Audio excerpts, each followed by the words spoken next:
Mandi wajib wanita kena duduk cakung atau tidak untuk meratakan bahagian faraknya. Orang lelaki orang puan dengan baik. Kalau mu kalau mu mandi wajib berdiri tidak sah. Golek tidak sah. Pasal apa? Pasal punggung kita dua otik. Bila kita berdiri dia tutup gini. Tahu tak? Bila kita duduk cakung dia terbuka.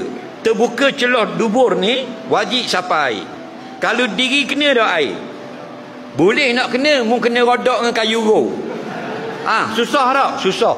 Bila duduk cekung, dia terbuka, wajib sampai air. Bila kita diri, tak kena. Lak tepi punggung saja. Celah punggung tak kena air. Tidak sah mandi junub. Sedangkan mandi sailanul ma' ala jami'il badani. Ratakan air pada sekalian anggota badan yang zahir. Tak. Jadi kau puang, wajib duduk cakung.